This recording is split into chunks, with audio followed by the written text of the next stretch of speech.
If I sent you a direct link to this video, that means at some point we've crossed paths, or we've met. Maybe we work together. I'm hoping you can help me blow this up.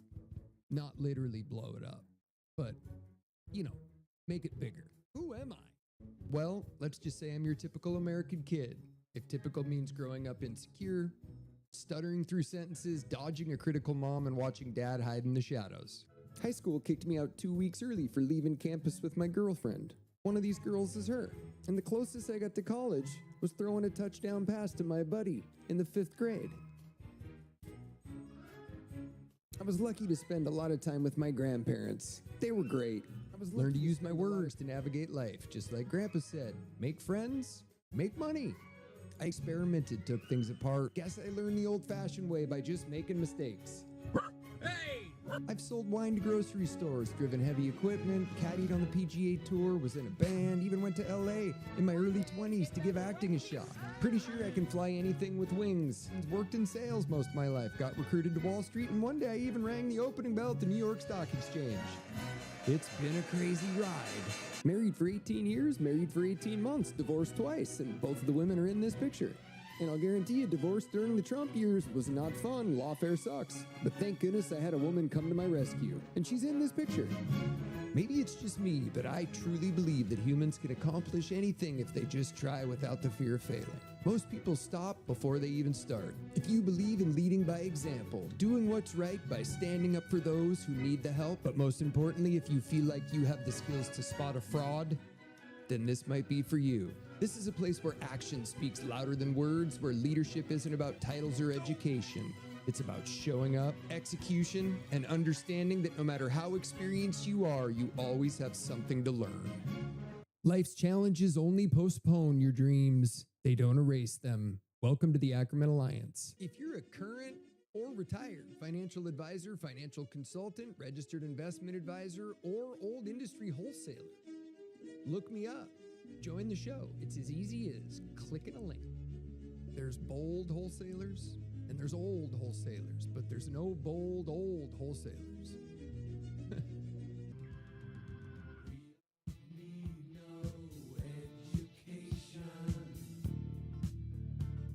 This is not a solicitation for business, nor is it an offer for investments.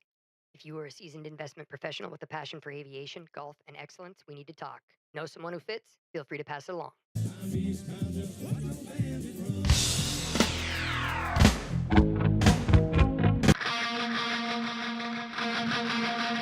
Welcome to the Ackerman Alliance Daily Show, your daily dose of things you need to know, and probably some things you don't.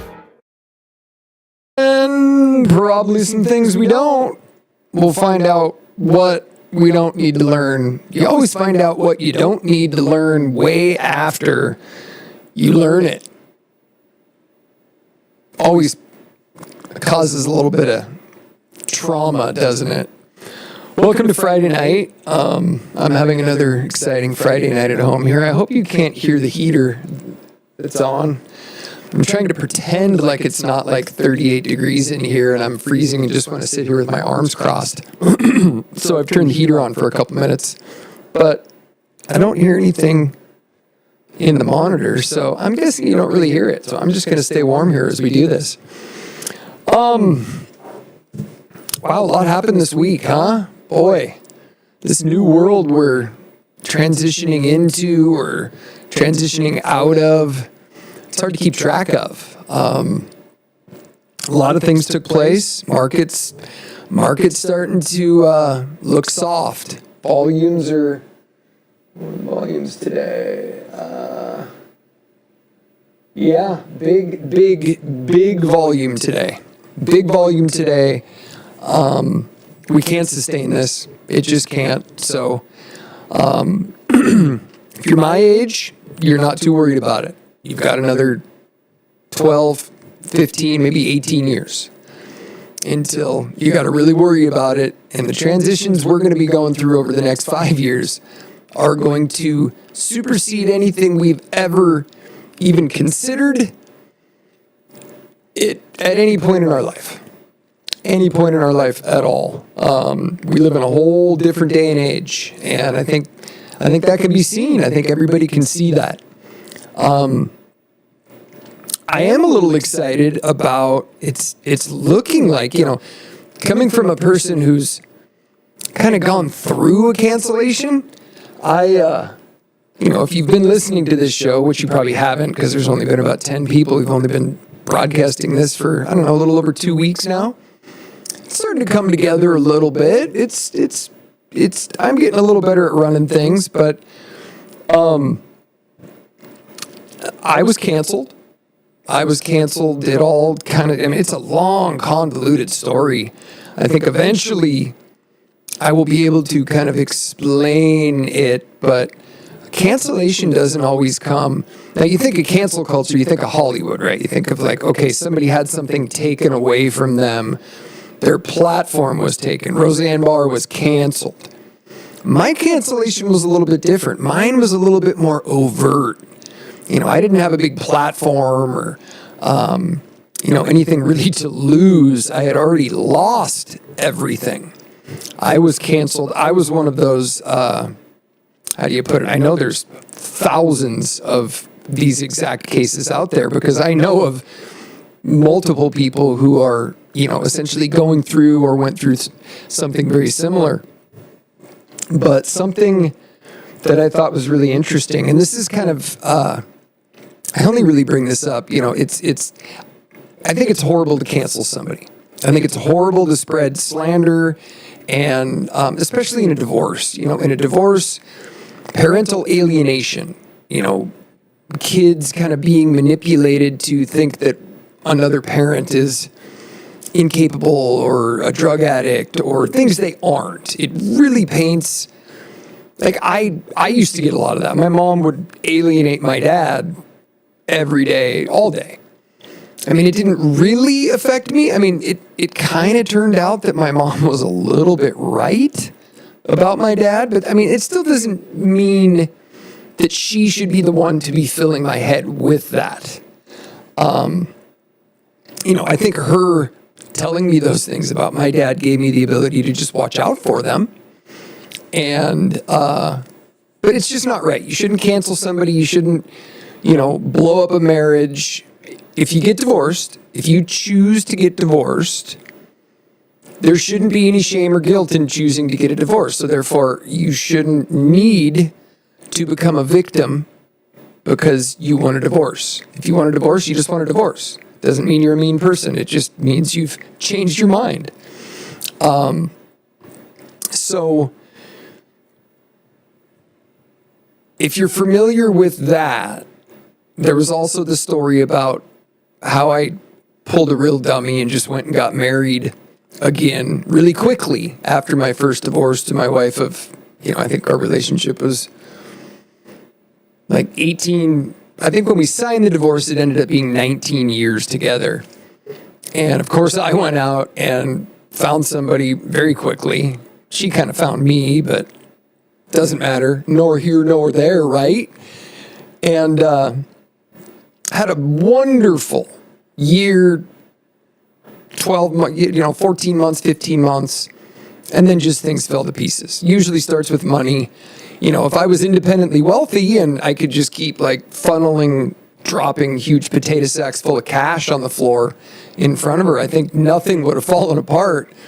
But anyway, that's just the way it goes. But what I thought was really interesting, I just saw something today that made me kind of, you ever get the quantum physics feeling? Like, wow, I've been here before. I've seen this. Like, I'm paying attention.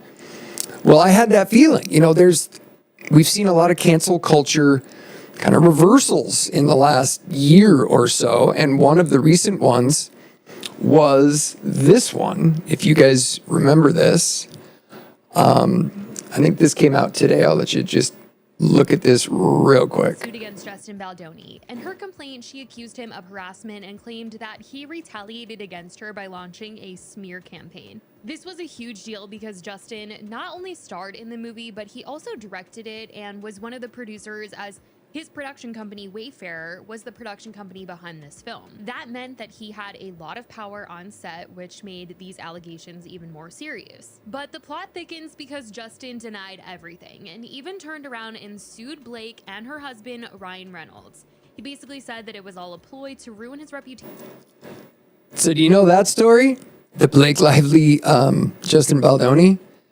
Again, it's the reason I bring this up is because when my wife's sister got her to engage in, this whole plot, how she did it, what she did, how she stacked it, like all the steps she made her go through. I mean, it was really interesting, kind of the steps at which she was going through setting up how it's supposed to look when then, when she goes to court and files everything. It's essentially just to shut a man up.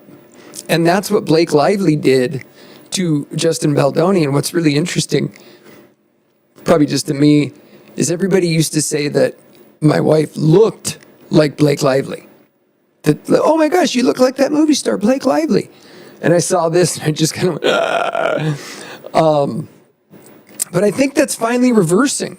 I think we're finally moving away from, like, maybe it's not cool anymore. Maybe it shouldn't happen anymore. Maybe it's, the new administration. I don't know. But raise your hand if you've known somebody to go down in some sort of a nasty divorce with a false accusation. There's some real bad accusations out there too. I mean, it could have been worse, but that really harms a person. That really, really harms a person, especially when it comes from somebody you genuinely cared about, like you would have done anything for, which I would have done that. I would have done that for my wife. Both my wives. That is the power that others have over me, is my empathy. And if you're a person who has empathy and practices that, and it's genuine empathy, you have to remember that you are no match for a sociopath. I mean, unless you are really, really good and skilled at identifying that and drawing very clear boundaries. I think I'm going to turn that off now because I can't hear it in the earpiece. So if you are a person who ventures into sociopath land, just be careful. It can really, truly come back to burn you. And I hope we get away from that, to just kind of talk a little bit here up front about, what's going on in the world.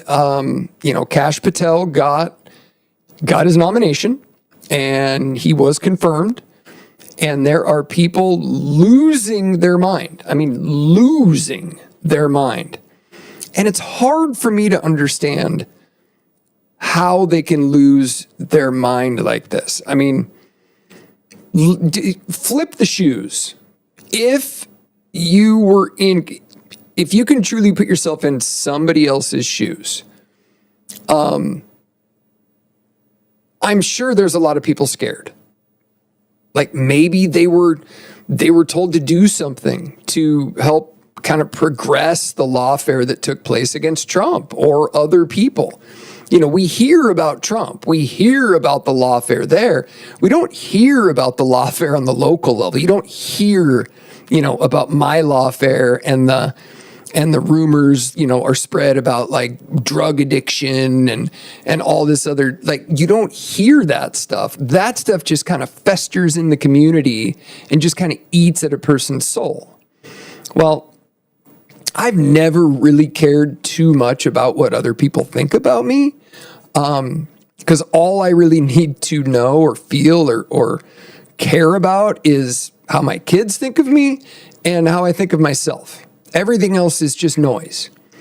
And the way my kids felt about me, that has a little bit more to do with my X, but we'll deal with that. Our kids are almost adults now, and the problem with parental alienation, at least what I think, if you have two good solid parents or one solid parent and one parent who is working on that, is hopefully at some point, while your kids are not like, in so deep into their own families and their own relationships and their own life, that you can get through and talk about that stuff. Our kids, I think, are going to be okay. My oldest, he got hit pretty hard. He was in a very precarious place when it all happened because I was coaching the football team. The head coach's wife was the one who kind of helped orchestrate the whole cancellation and slander campaign against me. And they didn't think of my son. They didn't think of like, okay, well, his son's the starting quarterback. They want to make me look bad. They want to make me look horrible. So let's just make him look incompetent. Let's do what we can to make him look bad. Like, that's the plan. And I was already working 14 hours a day, so it wasn't hard to get me to like back away from the football team so they could see like, see, I told you, he's all messed up. I mean, it was really quite a joke, but nobody really saw the pain that my son felt. And I saw it in his eyes. He might not have like spoken it to me and talked about it, but that was a really consequential like why in the road for him. He was just kind of building confidence. He was running a football team and he was good at it. And I gave him some leeway. My son and I have always kind of had this little competition thing. I don't know why necessarily. I think it has something to do with his mom. But one particular play in the game, I was signaling the plays into the huddle. And the head coach, who was a friend of mine, and I think still would be a friend of mine if it wasn't for his wife and all the things they pulled, but it'd be pretty tough because I would have a really, really stern conversation with his wife if we were still friends today. The play went nowhere. The kids ran back to the huddle, and they called another play. Well, I didn't flash a play in. They just called one, and the head coach he's a military guy. Nice guy, but he might even be a general in the military now, which isn't saying much because there's like, 1,000 generals now or more. And he just started screaming at me on the sidelines, and I turn around and I look at him and I go, dude, what are you doing? I'm 5 feet away from you. He's like, what is the freaking play? What play is he calling? What is he doing? I'm like, I don't know. And in the time that he yelled at me, I turned around, and my son had gone back to the huddle, got everybody huddled up, and called the no hike play, which was go up and on, hatu, and nobody moves, and then the defense gets called offsides and they get a first down. And he literally, that's what happened. And I turn around and I look at what happened, and I turn around and look at the head coach, and I go, any questions? I mean, he knew I didn't know, but he kind of smiled a little bit, but you could tell he was doing what his wife was telling him to do, which was to just scream at me and just do whatever he could to make me look like I was screwing shit up. But, nobody thought about him. Nobody thought about, like, the trauma that was going to cause that kid.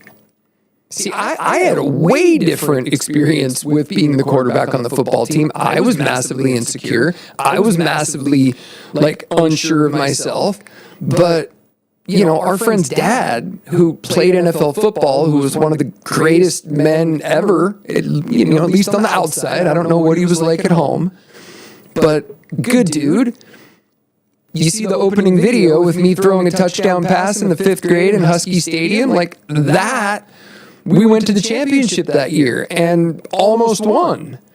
I mean, just think if I would have gone from that and gone to that game and gotten sacked and tackled and never threw that pass and had my parents pull me out of football or just quit, that might have been a massively different crossroad in my life. So my son went from like really giving it a shot to just, oh, look, dad got blown up, and he got blown up with it, collateral damage. And what his mom used to say was, kids are resilient. Kids, it's their job to just do what you need done. Well, and there you have it. And that is when a kid gets torched. And we've torched so many kids. We have torched millions of kids. And I think it was planned. It's really kind of crazy. But yeah, what got me off on that? Cancel culture. Yeah. Cancel culture. It's got to end. We've got to end the false accusations. Some other horrible news today. A fire captain, I forget her name exactly, horrible, stabbed to death in Los Angeles. I don't really know any more about it, than that, but it looks like it's somebody who knows her. I'm sure there's a lot of resentment and a lot of pain and anger in Los Angeles, because I'm sorry, it just looks like those LA fires, total arson, absolute arson. Happens all the time. I think all the fires in Northern California every year are also arson. And that, I mean, for people are just messed up today. They are messed up.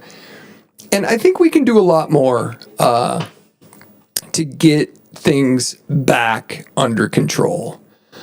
Don't count out Kash Patel, though. Now, it's pretty clear to me now that through the suppression that's happening on YouTube, nobody wants this nobody wants my message, this type of messaging, which is just calling stuff like it is. It's just all I'm doing is like putting out information, talking about myself, what I've gone through personally, and I'm talking about what I'm seeing in the news. I'm not putting out bad investment advice or putting out mis or disinformation. I'm just putting out what I see and how I process it. And maybe that's not going to help anybody. Maybe nobody wants to hear it. Well, I'm actually kind of sure nobody wants to hear it, because some people that I used to be like really good friends with and have been really good friends with for a long time, I just, reached out recently. It was like, hey, let's chat for a minute. Let's, give me an idea. What's going on in your head? Like, what's up? We used to be able to have politically motivated, just like debates and discussions. I'd always been able to do that with all kinds of people. I mean, that's what I did. That is my skill set. That is what I used to make money, to get inroads into jobs, sales jobs, financial wholesaling positions. If you have that ability to communicate and help others communicate and ask the right questions, not alienate people, that's a skill that can be monetized always. You always need that skill. You need that ability. Now, it's hard for some people. I think it's easier for people who are just kind of good at being themselves, being genuine. It's hard to do those kind of jobs and, communicate with the masses about different complex things and just be able to kind of always be in the moment. It really helps to just have a genuine kind of like sure of yourself. Because if you're not second guessing everything that's happening or what you have to do or how you look or anything like that, you perform a lot better. And the title of tonight's show, when I had this idea, I was watching Tucker Carlson interview a hedge fund manager, a pretty well-known one. And I am hoping I have a couple clips for you that I'm going to have you watch. What did I do with it? What in the world? Where'd it go? Oh, is that it? Yeah. So, he interviews Ray Dalio. Now, Ray is a hedge fund manager. He is the founder of a private equity firm. He basically manages money. It's what I do now. These were the guys that I got to listen to, and when I got to the bank in 99, it was like drinking from a fire hose. It was like, I got a securities license. Okay, now here comes the no college education, kid, Wall Street, suit and tie, black car from the airport to the freaking buildings in Manhattan. I was a fish out of water. I was like, okay, let's do this. What are we going to do?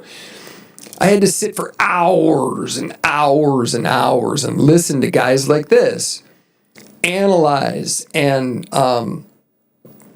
give me information and concepts that they would use to manage billions of dollars, how they do it, why they do it. And it takes a long time for that to really settle in. I think I was there for probably 5+ years before I even felt comfortable asking a question. So very, very intelligent people. And I'm going to let you listen to a couple of questions. Whatever you think of Tucker, I do kind of think Tucker might be a little bit fake. Now that we've seen him outside of high-powered newsroom guy, and he's now, fired and on his own and kind of finding himself in his own voice, you're seeing a little bit of stuff in him that just kind of, some of his body language is just like uncomfortable. And I'm sure he's not used to like full shots. And, maybe he wears shorts like Mr. Wonderful always does on CNN or CNBC when he's on the air. But he asked some good questions. I don't think Ray and Tucker are of the same kind of political beliefs. You can tell that in the way he answers a few of Tucker's questions. But the only way we're going to get into a place or back to a place that we're all going to be able to commune again and talk again and find the commonality that's going to reshape where we're going is if we start talking. And I want you to watch this clip from, I hope Tucker doesn't freak out that I showed a little bit of his clip, because this is important stuff for you guys to know. Just listen to this. What happened? What was the change that led to the polarization? It was unimaginable even 35 years ago. The change was. By the way, he's talking about what change happened in society that turned everybody against one another and got us to where we're at right now. Just for some context. What happened? What was the change that led to the polarization? It was unimaginable even 35 years ago. The change was in a combination of the system working well for the majority of the people, and which has to do with the majority of the people not being productive. You have productivity equals income.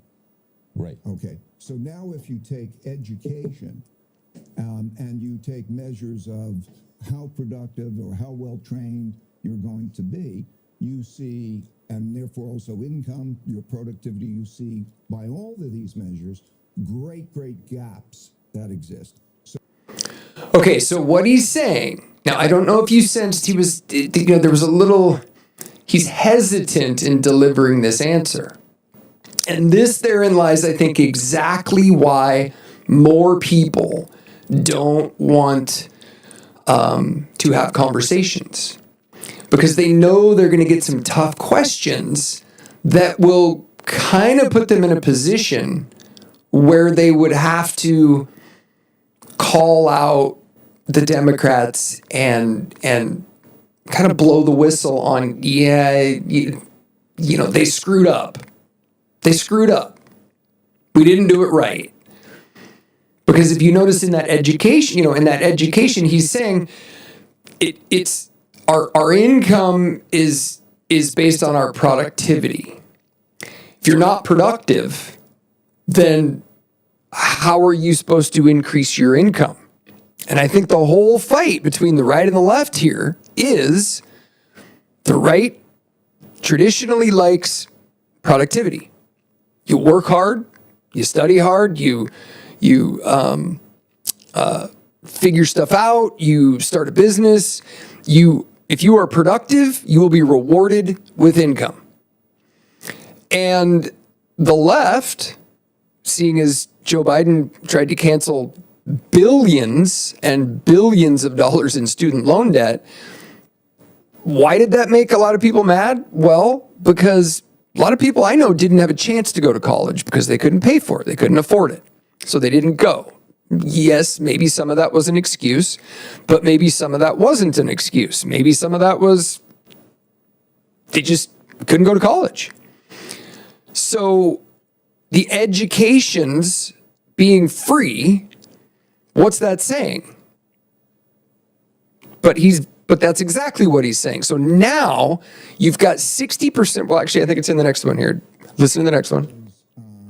Unicorns and the changes that we're seeing, fabulous changes in what we're seeing in technologies. Yes. But it really comes down to, if you take the number of people who have been making those changes and having unicorns in this wonderful world, they go to the best universities and they make these wonderful things happen.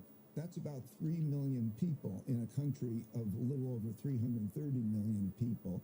And if you take the average, 60% of Americans have below a 6th grade reading level. Okay, so this is where he transitions to talking about the 3% of the population, the 3 million people who go to, tech schools and become the Silicon Valley Millionaires Club, Billionaires Club. They make all this money. Well, there's a massive gap in wages. There's a massive disparagement in these people who are making all this and these people who are making all this. And what he goes on to say, I'm only showing short clips of this thing. Otherwise, I'd show more. Go and find it. I think you can get it on Tucker's website. I got it in an email. He's putting it on the Tucker Carlson network, but you'll find it out there. Ray Dalio, Tucker interview. He talks about AI and what it's going to do over the next 5 years in completely revamping and changing the workforce, everything, everywhere. So, that's going to create an even more of a gap in wages.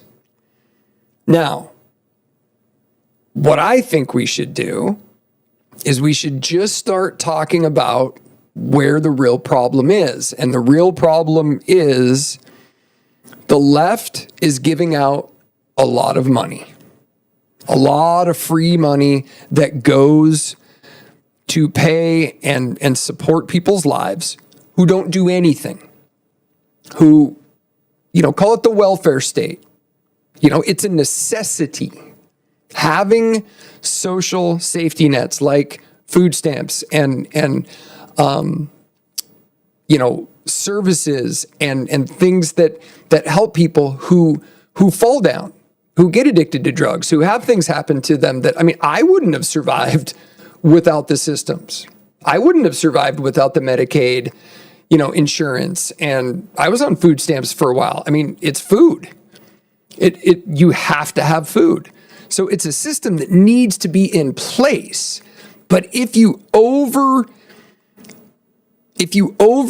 those kind of systems, if you give out too much for nothing, you're going to disincentivize people to get better, to work, to be productive, to do all those things, and a society starts to collapse. That, I think, is where we're at right now. Here, let's go to the last one. Think about, I remembered, and you probably remember, what the middle class working on an assembly line at an auto plant was like and how manufacturing occurred. Yes. Okay. A combination of foreign producers and automation changed all that. Of course. So that produces a larger wealth gap. And then with that wealth gap, we also have very large values gaps. Value gap, wealth gap. There's a big gap in America right now, a big gap.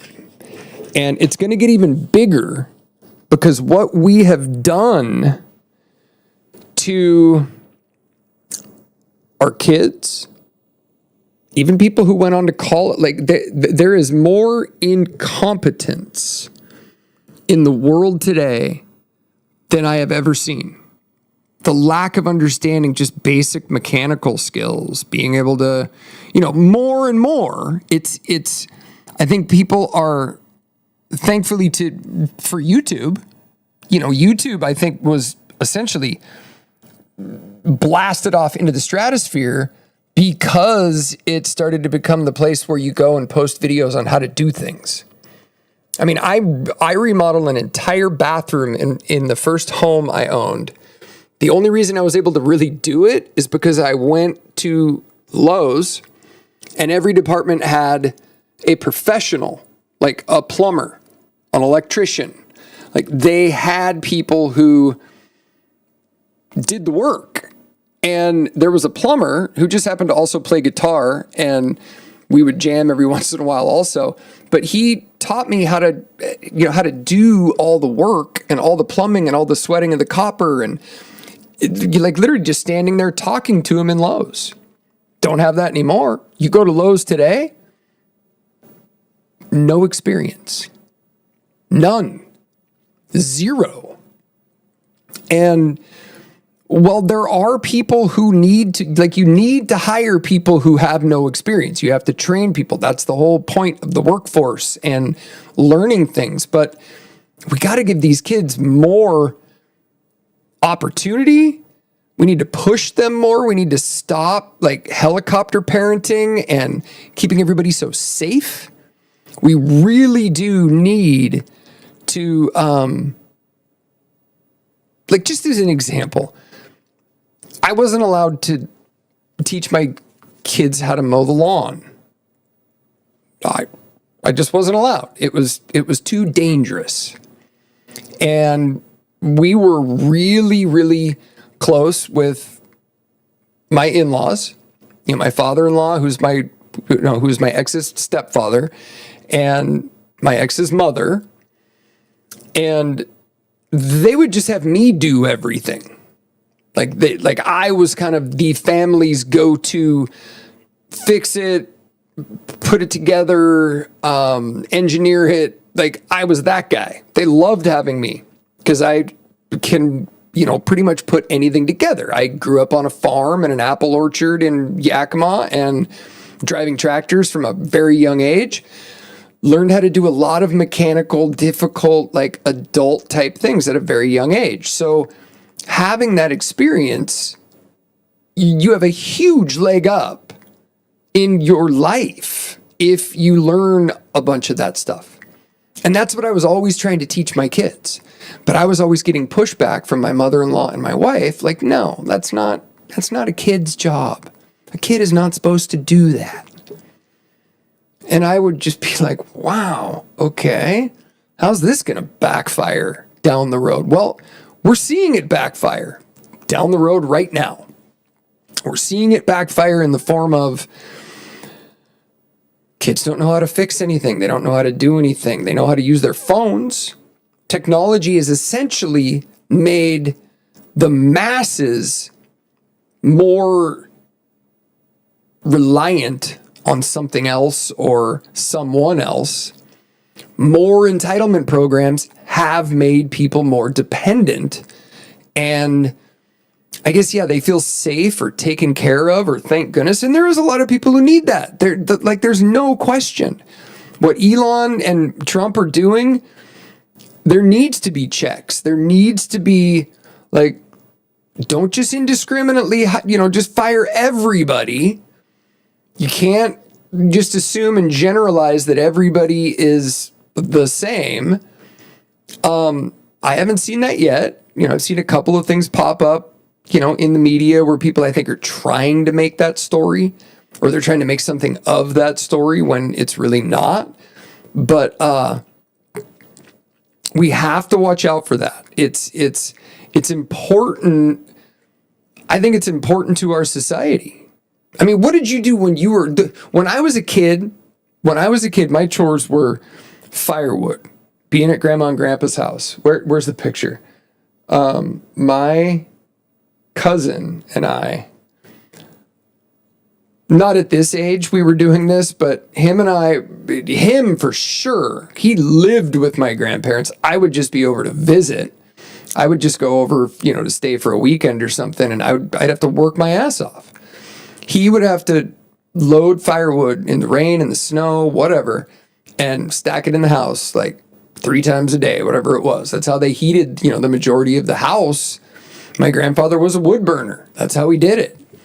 But the things I learned, what's kind of funny to me, though, is my cousin now, he's a lawyer. I don't think he's practicing right now. He's working for another company, but he's kind of like not very good at fixing things, which is kind of curious to me. I'm not exactly sure why that is. But yeah, it's work. Work is good for kids. Experiences, holding them accountable. I think we're seeing accountability come back. And if anybody can tell me or assure me that accountability is something we don't need in our society, then I'd like to have a deeper conversation on that. I'd like to just see how you think that's the case. So what do we do from here? Where do we take this? How do we push through to the other side? Well, I know we don't do it with violence, and we're starting to see a lot of violence kind of pop up. People are talking about bringing guns places. They're talking about killing, the president or Elon. I mean, it's the sick stuff I've seen out there. I am wondering, is it truly sociopathic type potential? Like, are they sociopaths? Or are they just kind of trying to get clicks online?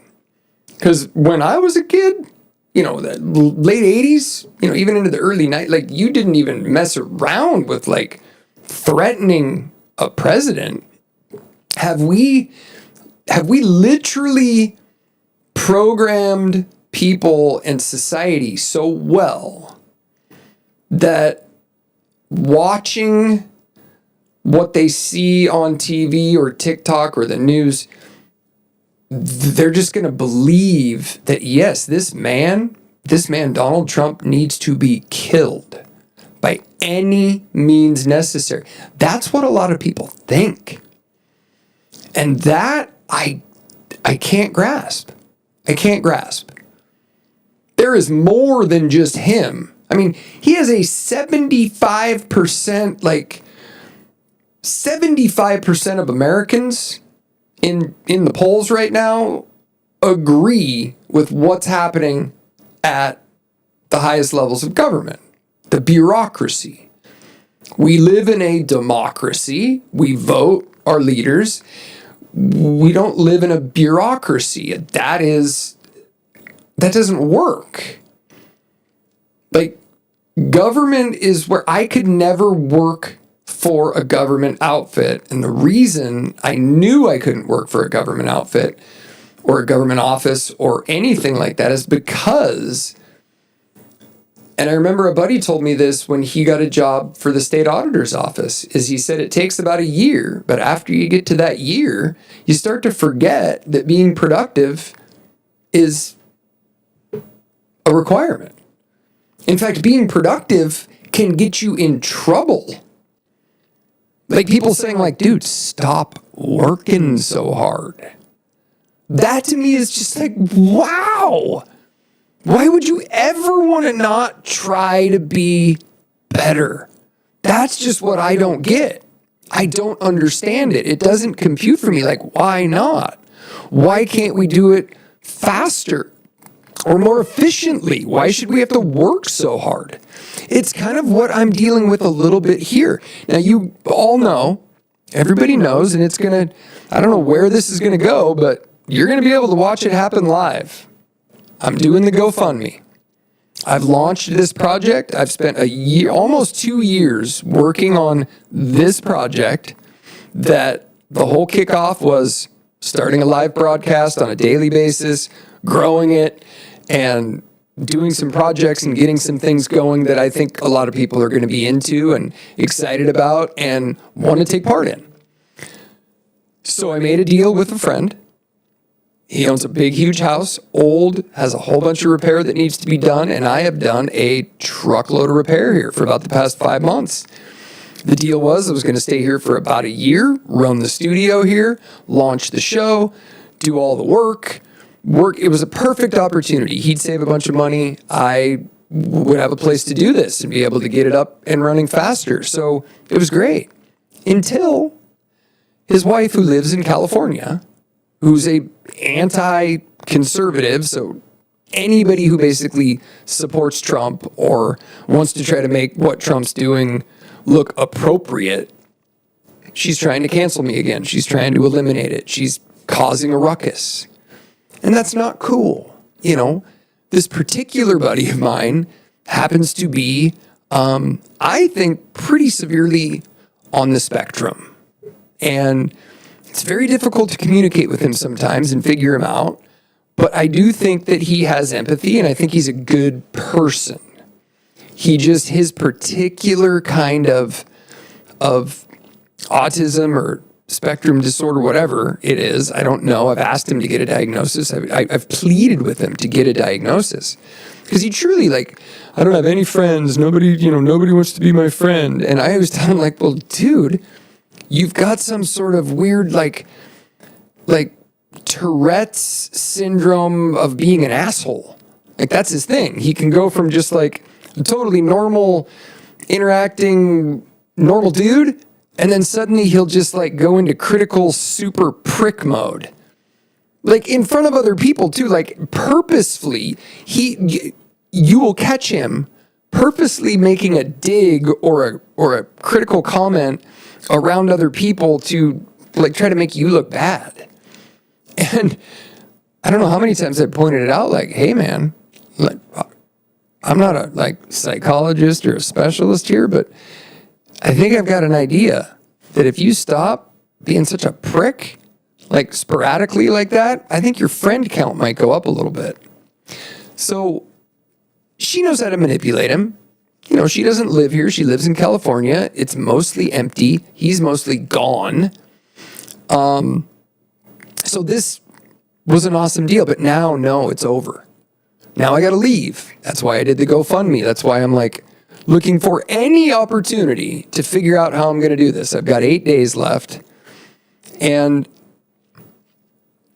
I guess it's just going to happen live with broadcasting it daily. I'm not going to stop broadcasting. I'm not going to stop talking about my story and what I dealt with and how we all should come back together and what projects I'm going to be doing and all that fun stuff. And this has still got to move. This has still got to grow. I'm not going to just drop everything, throw all this away because, you know, his wife decided to say, you know, that she was just not going to have any of it. It's not cool. So we'll go through that together. I'll talk about it. And who knows, maybe it'll go, you know, maybe I'll end up like representing myself and we'll go to court. And I'll tell you how representing yourself pro se in landlord-tenant laws or business contract laws, even though we don't have a contract, all I have is a verbal agreement. You know, this was a guy I've known for 30 years. Didn't think I needed to have everything written down in a contract.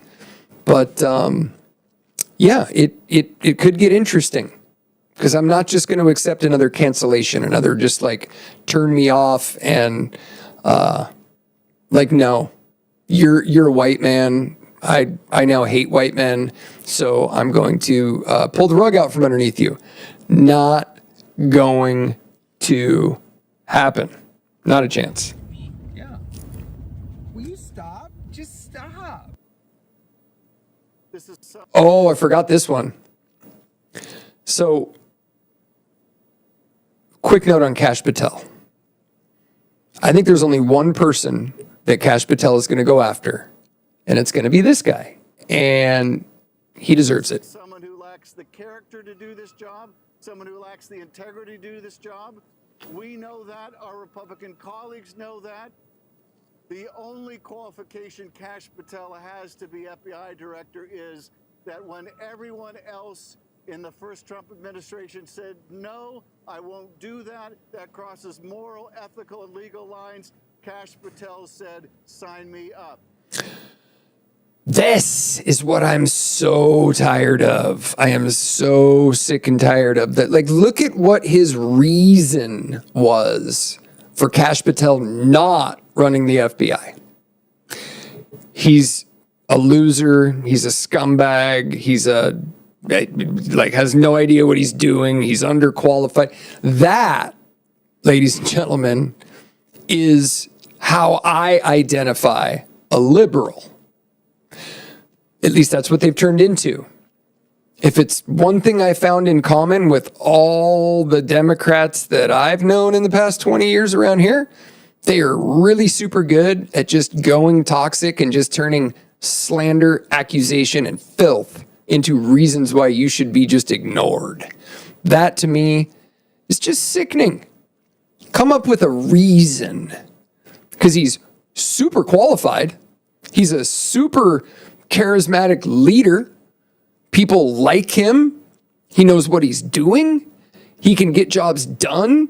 He hits targets. He's goal-oriented. He's healthy. Like, there's everything in the world that says he's capable of doing that job. And to say those things about him, I think he's just setting himself up for misery. Like, why don't they... You're going to find this as a common theme in anything that I present or do. And that common theme is you just have to get better. Just get better. Find a way to just get a little bit better. Get on a little higher ground and just accomplish. That's really the only way that we're going to put all this back together. There's no question about it.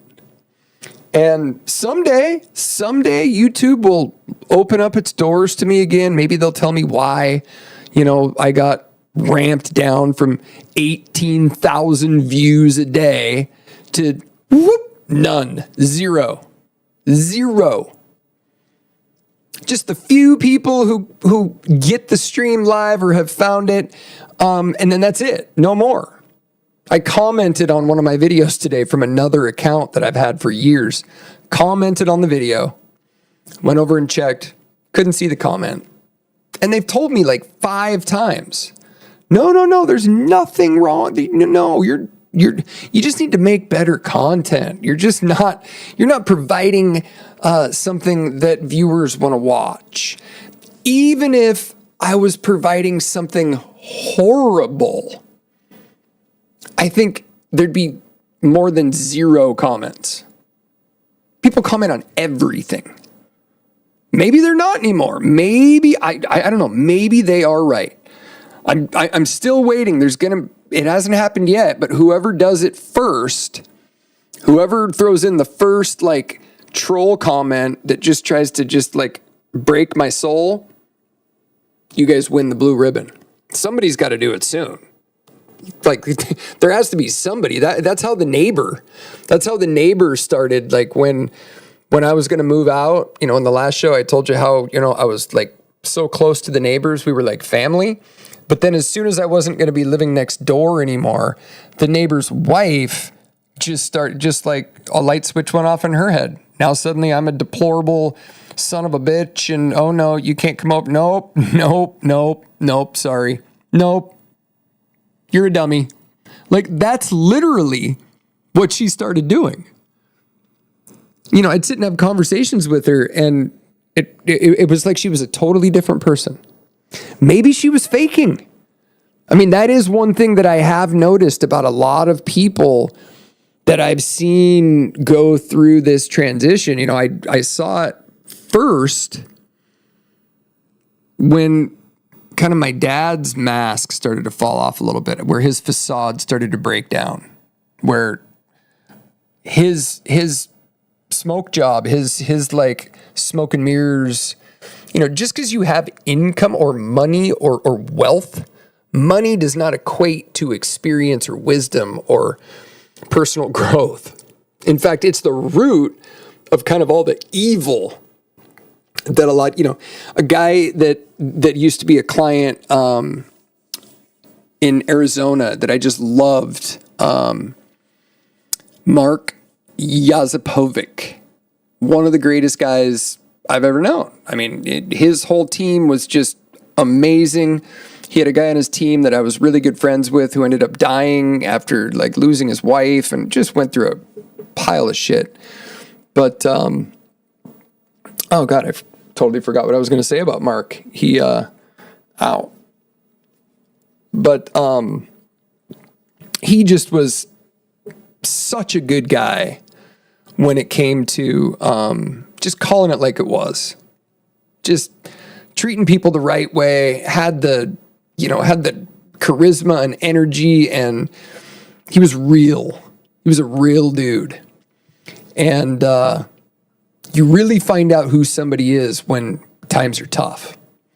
And I know a lot of people have turned inward these last 6 or so years, especially since COVID. That was planned. Like, you got to be able to see the planning of the isolation, the propaganda. Like, we have been propagandized for years now. And I think the jig is up. I think it's over. It's time to get back to some law and order and just normalcy in society. What happens to the markets? Still to be determined. One thing I'm definitely very surprised about too is that we're not seeing more commentary on Bitcoin. We're not seeing like all the typical sources where you get, these, guys like Ray Dalio, portfolio managers for mutual funds, for open-ended mutual funds, just the type of mutual funds that all our 401k and IRA money and all our local financial advisors use. Okay, those fund managers, those people who manage that massive pile of retirement assets, not even including the institutional assets, the endowments and the family offices, like all those assets, the high net worth assets are one thing, but all the retail assets, just the small accounts, according to Wall Street. We got to know what's going on to make educated decisions. If everything's propaganda, how are you supposed to make an educated decision? I can't fill myself full of misinformation that is misinformation. If I put something out there, luckily I'm not managing any retail assets right now. I'm not doing anything that has control over anybody's money or any of that. So that's why I can kind of take this in a direction for a while until that point starts. When that point begins, if I start managing money myself, whether it be through my fund or retail assets with people that are in and around my teams or whatever, I have to then start being careful with what I say. So the fact that everybody's super silent right now, what are their real reasons on Bitcoin? What are their real, what's their actual outlook for Bitcoin? What do they think about some of the things that I put out there? When I put out the Bitcoin video, that was another thing that I thought YouTube might have canceled me for, might have suppressed me, which was putting out what I think about the correlation to the S&P. Everybody was screaming, oh, it's an uncorrelated asset. It's, they were throwing out all these buzzwords. But the buzzwords weren't real. They weren't actually happening. So, I'd get back to people and say, what do you mean uncorrelated? It's so correlated, it's almost one-to-one correlation. And you just get these people saying, shut up, get out of here. So I have had these red flags going off, cha-ching, cha-ching, cha-ching, for years now. I sold my house in 2019 thinking All we needed was a catalyst. That was it. Everything was wound up like a coil, wound up tight, ready to just boing, just like it did when the real estate collapse kind of started. And we don't have the toxic debt in the systems like we did back then. But can you maybe admit that there's a little bit more stimulus baked into things over the last 8 years or so than there have been in a while? We didn't need that much stimulus.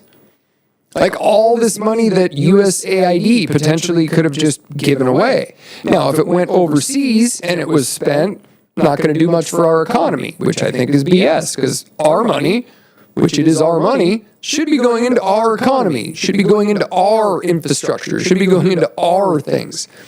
Well, then there's all the Social Security money that's being potentially stolen.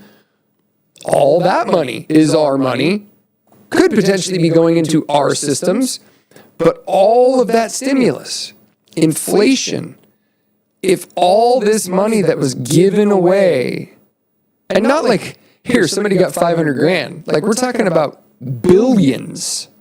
In fact, I heard one number got totaled up to be $1 trillion, just flushed, handed out, given away. Is this why everybody's been talking about reparations? Usually people project. You can usually pick out who the culprit is in the crowd because they might not know it, but they're projecting what's going on. So the reparations, white people suck, like you can hear them saying it. Are they asking for something or are they justifying something? I think a lot of people are justifying stuff that happened. What about Stacey Abrams? Millions. How many millions did she get? She got millions. She hasn't said a peep. She hasn't said one thing. I keep waiting for some comment, some like, no, there was a mistake. We got it. How about the gold bars? The gold bars? Fort Knox? I mean, starting a streaming show in this time, in this era, I could not have picked a better time. Absolutely could not have picked a better time.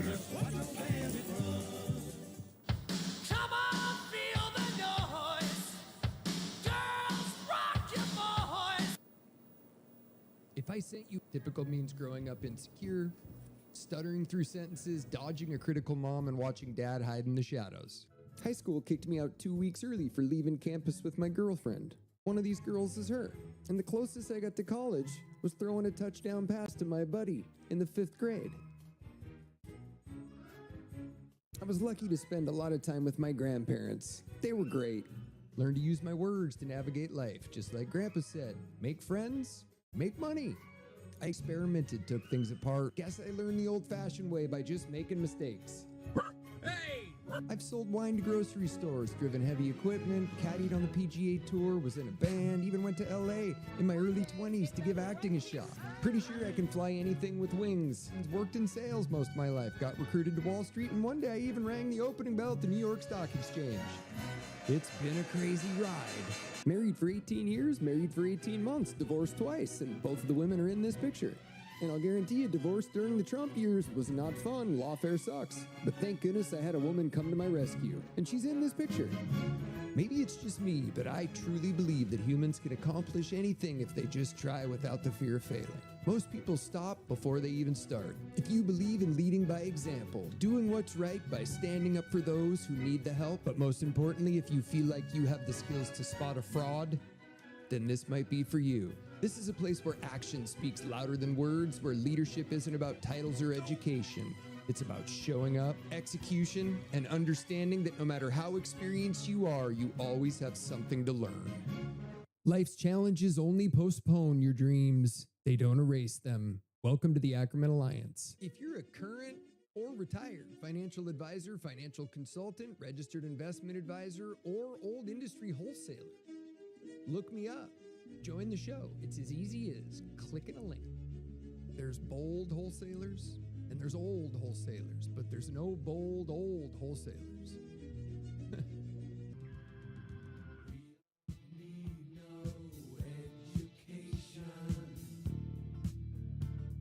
This is not a solicitation for business, nor is it an offer for investments. If you are a seasoned investment professional with a passion for aviation, golf, and excellence, we need to talk. Know someone who fits? Feel free to pass it along.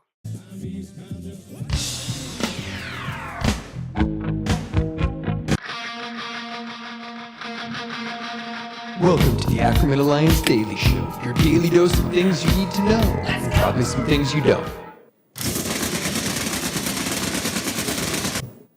That's what it feels like out there, doesn't it? Just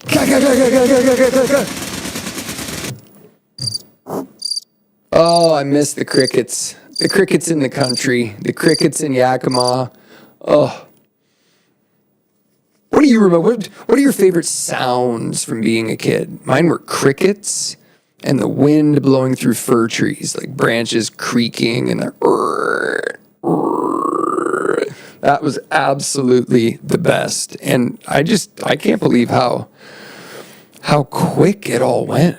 I mean, if you're like being 20 years old, didn't you feel like, oh my God, it's going to take forever to get old? And it happened just pow, poof, we're old. We're totally old. So anyway, if you are watching this, I think I'm streaming to 5 different platforms. If you are watching this and you want to support this and you want to keep this rolling and you want to let me, if I can get to the point where I start to bring in some of the people that I know and get some guests on here and figure this out. This was supposed to be through July. I've got 8 days. I'm going to take you along for the ride. One, because I'm going to keep the story what the story is. I am certainly not going to allow another female Democrat, and nothing against females or Democrats necessarily, but it just so happens that the majority of the people that have attacked me, falsely accused me, done things to harm my family's life, just so happened that all of them were considered Democrats. So if I use that term, it's not because it's derogatory. I'm sure there are plenty of Democrats who have, like, just when the one term I voted for Barack Obama. Voted for him once. I think I made a mistake in doing so. I think he fooled me. But I always keep an open mind. And if you can't keep an open mind, then I guess maybe we shouldn't be friends anymore, because if you can't keep an open mind or have enough of an intelligence level to have discussions like this, then you shouldn't be posting anything on social media with an opinion about what's going on. Because if you can't have that discussion, your temperament is just simply not cut out to communicate with others. I want to teach people how to get a temperament figured out and filed down to be able to communicate with others, to be able to progress in your career, progress in your life, progress in your marriage. Because boy, have I got some good stories that will be relatable, very relatable. Trust me. So you got to help me out. You got to share this. Somebody send me something that you're even seeing this and that what time I should do it. I've tried it in the morning. I've tried it around 11 or 12. I've tried it at 1 or 2.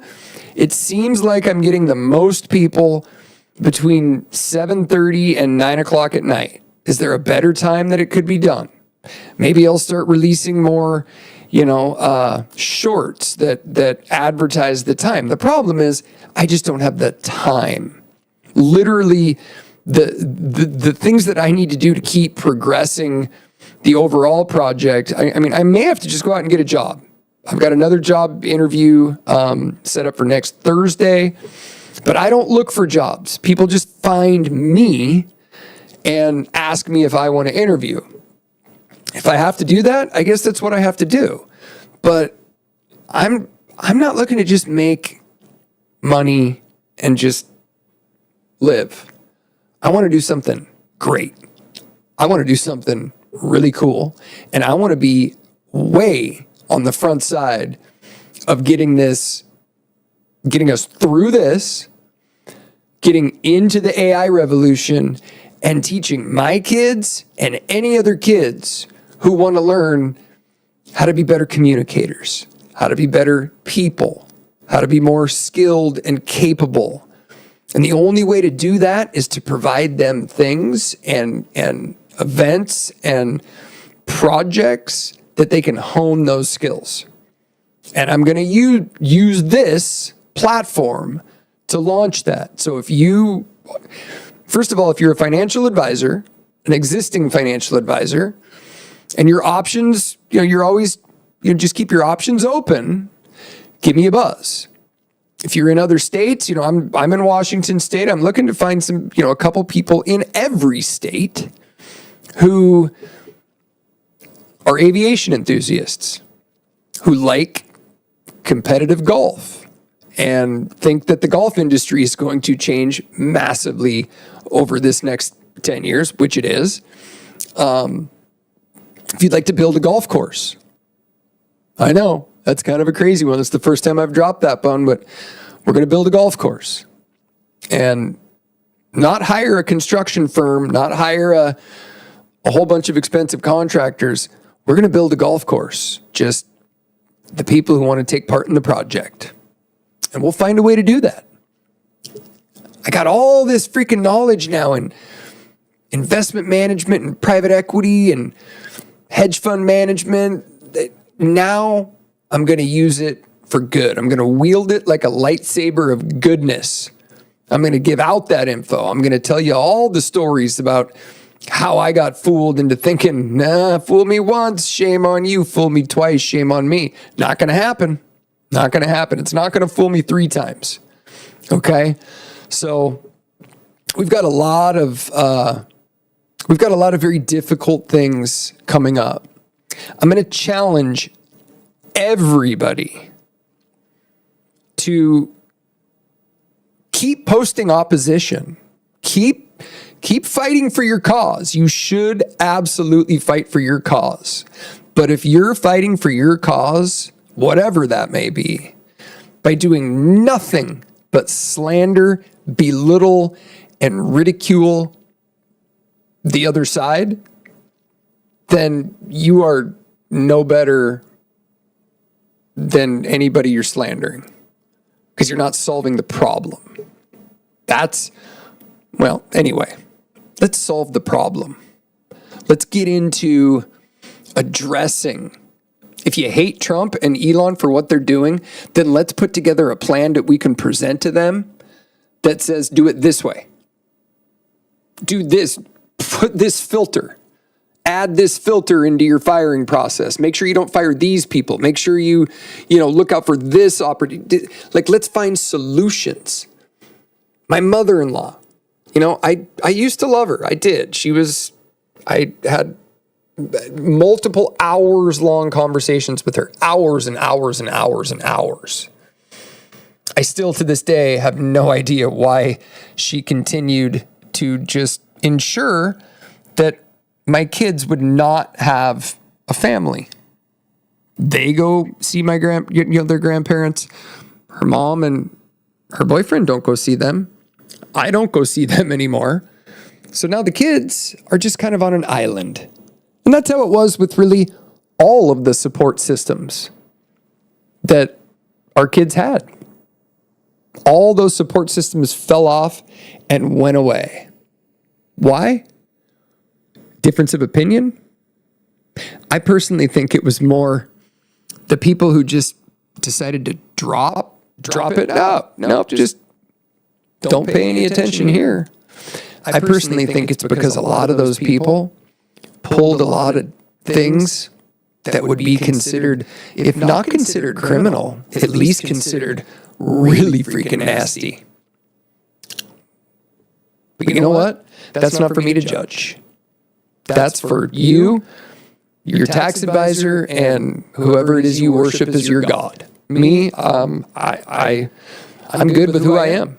I'm good with who I am. I'm good with where we're going. I'm good with how quickly I'm getting there, and I'm good with, yeah. Anyway, be careful out there. We'll get to, might do a couple weekend shows. Get to the AckermanAlliance.com, www.ackermanalliance.com. Just go register. All you got to do is put your email in and register your email. You'll get a thank you for registering. If you are going to join the show at any time, you will have to do that to join the show. It doesn't put you on a list. I'm not going to be calling you back. I'm just starting to gather some names because the first people, I don't know if it's going to be the first 1,000 or 10,000 yet, but the firsts will get certain status for being here from the beginning with me. Because I'm going to take this to new levels. And if I get your support, I promise it's going to come back to you. It's going to come back tenfold because that's how I treat people. I treat people the way they should be treated. I look to help them. I look to guide them if I can. And I also look for them to help me if they need to help me. You know, I don't have any family anymore. My family, essentially, I guess they're all Democrats. So I guess they don't want to talk anymore. And I know this, I'll never call myself a Democrat again unless I start seeing a pretty significant change in how things have been handled.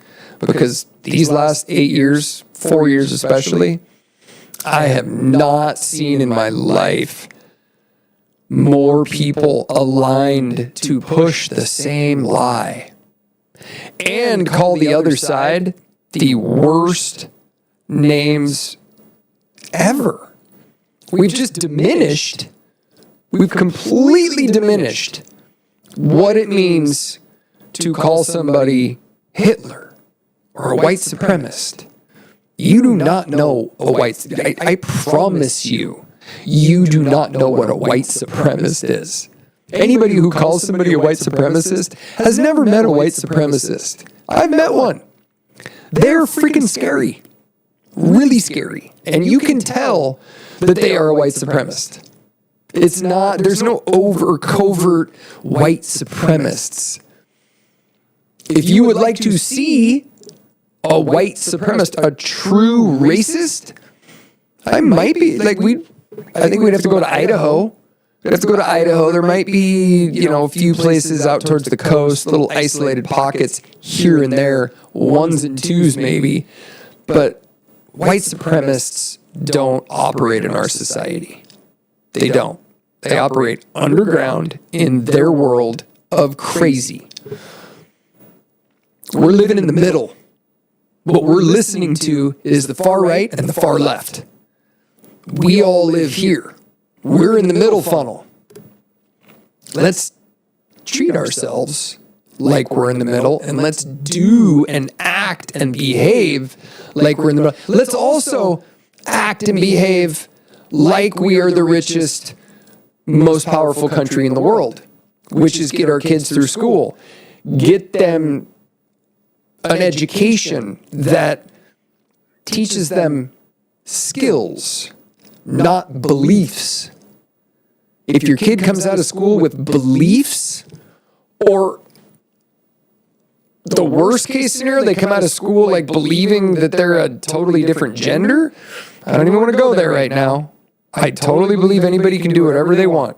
Behind closed doors, do whatever you want, sleep with whoever you want, take whatever drugs you want. Just don't try to convince my kid that what you're doing is anywhere close to normal. Don't touch me, I won't touch you. That's it. I'm a pretty fair dude. And let's keep it fair. Who wants to win a game where you cheat? That was another thing. My brother-in-law and my sister, Democrats, we always used to kind of clash at the family dinners talking about but what about this? What about this? Well, I didn't really figure out, Democrats like to cheat. There's this rule in golf. Golf taught me a lot of the ethics and the morals, and golf gave me a lot of confidence. It can give you a lot of confidence, but you got to treat it right. There's a rule in golf that if you catch somebody cheating, if you're in a golf tournament and you catch somebody cheating, it is your duty. It is your duty to fine that cheater the strokes or whatever based upon the rule book to protect the field. That is a rule in golf. You cannot overlook somebody's cheating because it was just, it's a little easy. You have to protect the field. He took me to a golf tournament at his home club. We were playing a member guest, and some of the guys that we were playing with, they hit my ball. And I went up to hit my ball, and I'm like, oh, whoops, you hit my ball, man. And his buddy actually got upset with me. I'm like, dude, I didn't hit my ball. You hit my ball. You checked it. What you should have done was check your ball and told me, hey, this isn't my ball. I think this is you. So he wanted me to just not say anything about that. Like, well, we can just let this go, right? I'm like, no, dude, we can't. We're in a tournament, 4-day tournament. We can't do it. Everybody got upset with me. I finally just went, okay, whatever. Do what you guys want to do. That, to me, is just, why win? Who wants to win cheating? Do you really want to win cheating? I don't ever want to win cheating. Not this guy. Yeah. No. Not me. Whoops. Anyway, like, comment, subscribe, follow, help me share this. I guess we'll just keep it at 7:30 p.m. for now. It's when I get any sort of viewers, and we'll just keep trucking. Everybody be safe out there. It is not a pleasant place right now. If I sent you a direct link to this video, that means at some point we've crossed paths. I'm hoping you can help me blow this up. Not literally blow it up, but, make it bigger. Who am I? Well, let's just say I'm your typical American kid. If typical means growing up insecure, stuttering through sentences, dodging a critical mom, and watching dad hide in the shadows. High school kicked me out 2 weeks early for leaving campus with my girlfriend. One of these girls is her. And the closest I got to college was throwing a touchdown pass to my buddy in the 5th grade. I was lucky to spend a lot of time with my grandparents. They were great. Learned to use my words to navigate life, just like Grandpa said. Make friends, make money. I experimented, took things apart. Guess I learned the old-fashioned way by just making mistakes. Hey! I've sold wine to grocery stores, driven heavy equipment, caddied on the PGA Tour, was in a band, even went to LA in my early 20s to give acting a shot. Pretty sure I can fly anything with wings. Worked in sales most of my life, got recruited to Wall Street, and one day I even rang the opening bell at the New York Stock Exchange. It's been a crazy ride. Married for 18 years, married for 18 months, divorced twice, and both of the women are in this picture. And I'll guarantee you, divorce during the Trump years was not fun. Lawfare sucks. But thank goodness I had a woman come to my rescue. And she's in this picture. Maybe it's just me, but I truly believe that humans can accomplish anything if they just try without the fear of failing. Most people stop before they even start. If you believe in leading by example, doing what's right by standing up for those who need the help, but most importantly, if you feel like you have the skills to spot a fraud, then this might be for you. This is a place where action speaks louder than words, where leadership isn't about titles or education. It's about showing up, execution, and understanding that no matter how experienced you are, you always have something to learn. Life's challenges only postpone your dreams. They don't erase them. Welcome to the Ackerman Alliance. If you're a current or retired financial advisor, financial consultant, registered investment advisor, or old industry wholesaler, look me up. Join the show. It's as easy as clicking a link. There's bold wholesalers and there's old wholesalers, but there's no bold old wholesalers.